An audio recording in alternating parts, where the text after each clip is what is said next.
C'est ce mercredi 8 avril que s'officialise l'agrandissement du Parc national du Mont Offord, près de 50 km² additionnels, un projet qui était attendu depuis plus de 20 ans.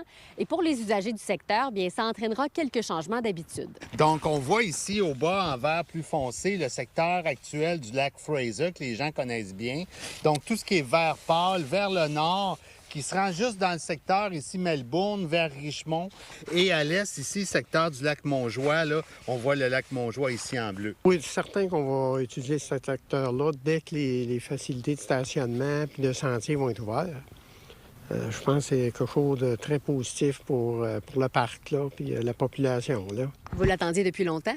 Au moins 20 ans. En fait, à partir d'aujourd'hui, bon, c'est un territoire parc national. Donc, ça prend son droit d'accès quotidien ou sa carte annuelle, évidemment. Donc, pour les gens qui allaient marcher, on pourra continuer de l'utiliser. Il faudra juste payer la CEPAC.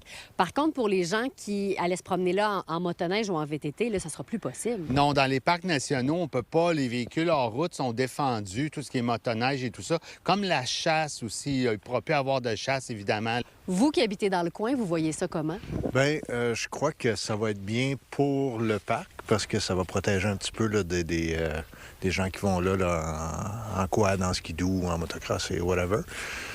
Mais le mauvais côté, c'est tout l'achalandage que ça va causer ici. Là, parce qu'on était dans un coin tranquille, mais là, avec tous les gens qui vont vouloir aller voir, bien, ça sera plus tranquille du tout. Là. Je suis très, très content que les terres et l'entourage, au moins la moitié du lac Montjoie, qui sont maintenant protégés. Nous, dans la rue, on déplore un petit peu que, de un, il n'y a pas de guérette ou de station d'autopaiement. On est vraiment bloqué si on n'a pas un accès en ligne. Et dans la rue, il n'y en a pas tout le monde qui en a accès en ligne. Donc... Au début, évidemment, c'est une zone, une période de transition. Donc, on va être beaucoup en sensibilisation puis faire comprendre aux gens que maintenant, c'est un parc national. Et nous, on va bien délimiter le territoire dans les prochaines semaines. On habite tout près, fait que les sentiers, c'était auparavant le sentier de l'Estrie. On les connaît très bien. Fait que, ouais, on vient se promener régulièrement. Donc, ça va vous prendre une carte de la CEPAC? Oui, bien, je l'ai déjà. Je fais beaucoup de randonnées dans les parcs de la CEPAC. Ça, c'est pas un problème. Fait que, mais on nous a averti qu'on n'aurait pas le droit des chiens, ouais, pour le moment. Ah. Même en laisse, oui. On espère qu'ils vont changer. Là. Donc, ce sera quoi les prochaines étapes de construction dans ce secteur-là? Cette année, on se concentre plus sur les sentiers pédestres, mais après ça, on va être en pistes multifonctionnelles pour les pistes cyclables. On a des tunnels, passerelles et même tours d'observation qui s'en viennent aussi, là. Comme il n'y aura pas de guérite sur place, les gens devront acheter leur accès journalier sur le site web de la CEPAC. À Offord, Fanny Lachance-Paquette pour Nouveau Info. Politique municipale maintenant, une autre démission à Sherbrooke. Après 4 ans, le directeur général de la ville quitte ses fonctions pour des raisons personnelles. Éric Sévigny va assurer la transition durant les 2 prochains mois. C'est un autre coup dur pour l'équipe de direction. En février, son adjointe, Véronique Anger, a aussi démissionné. Le nettoyage des rues va s'amorcer la semaine prochaine à Sherbrooke. Les équipes de la ville vont d'abord commencer dans le secteur de Rock Forest pour ensuite se diriger vers l'est. Les opérations devraient durer de 5 à 6 semaines. Les cols bleus vont terminer à Brompton et Lennoxville. Pour faciliter leur travail et réduire les coûts, la ville demande notamment aux résidents d'éviter de mettre les résidus dans les bacs.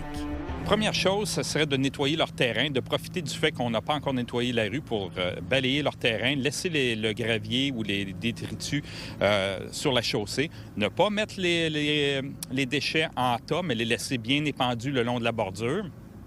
Aussi, lorsque la carte interactive indique qu'on va passer dans les 24 heures, d'essayer d'éviter de laisser les voitures stationner. Une 60aine de signataires d'une lettre ouverte, dont des organismes comme la Commission spéciale sur les droits des enfants et la protection de la jeunesse, appuient le projet de loi de Christine Labrie. Ça vise à clarifier l'autorité parentale en contexte de violence conjugale.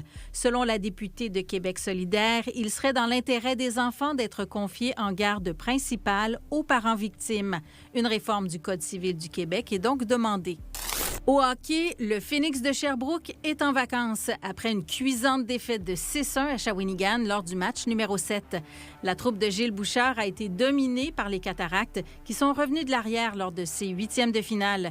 Les Cataractes accèdent donc au 2e tour des éliminatoires. Les représentants de la Mauricie ont maintenant rendez-vous avec les Huskies de Rouyn-Noranda.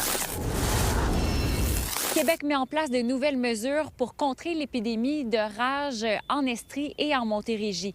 C'est que depuis le début de l'année, ce sont 14 nouveaux cas de rage du raton laveur qui ont été répertoriés dans ces deux régions. Là, on est rendu avec beaucoup de municipalités touchées entre Saint-Armand jusqu'à Rougemont. On a même un deuxième foyer dans le secteur de Stanstead. Mais de quelle manière ça va évoluer au cours des prochaines semaines, des prochains mois, c'est difficile à dire.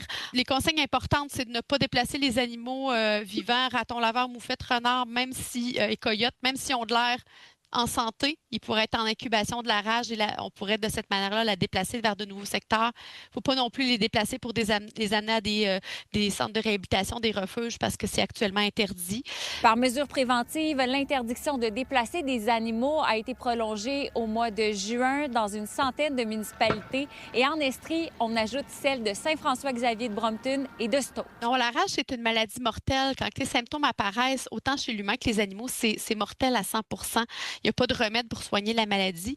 Donc, en ce moment, par l'interdiction de déplacer des animaux vivants, ce qu'on veut, c'est limiter la propagation de la maladie. Donc, même si c'est un animal qu'on se dit, il est dérangeant sur mon terrain, je l'amène juste 1 ou 2 kilomètres plus loin, c'est pas bien grave.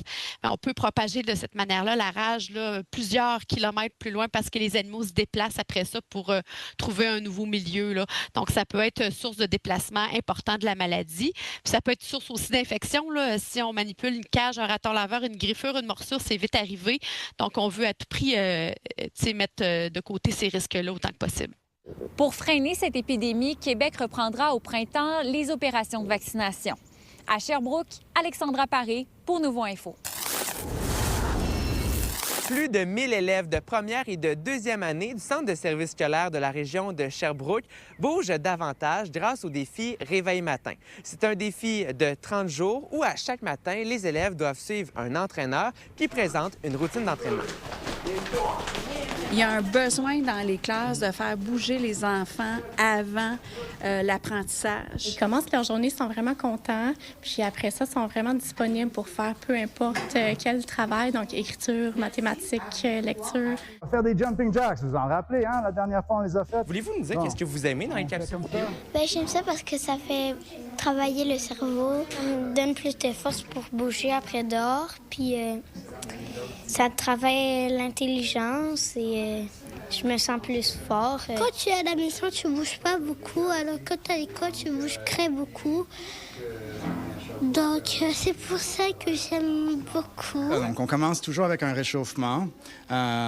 Et puis après, il y a une période d'activité physique où on va bouger, on va lever les genoux, bouger les bras, faire des squats, des sauts. Et on tient notre équilibre. Ouais, Pour le moment, ce sont 57 classes du Centre de services scolaires de la région de Sherbrooke qui participent au projet pilote. Peut-être qu'on pourrait faire grossir le projet pour le rendre accessible aux 3e, 4e, 5e, 6e année et qui sait, peut-être au secondaire. Depuis 2 semaines que le projet pilote est mis en place, est-ce que vous avez remarqué une différence auprès des jeunes? Oui, quand même. Là, des fois, je commençais le matin juste avec ma routine, puis ils sont quand même assez disponibles. Là. J'ai quand même un beau groupe, mais avec le défi Réveil matin, on dirait qu'ils s'assoient puis ils savent qu'ils vont travailler, ils sont prêts. On sait que l'activité physique, j'ai pas besoin de vendre le projet. On sait que c'est bon pour les humains en général.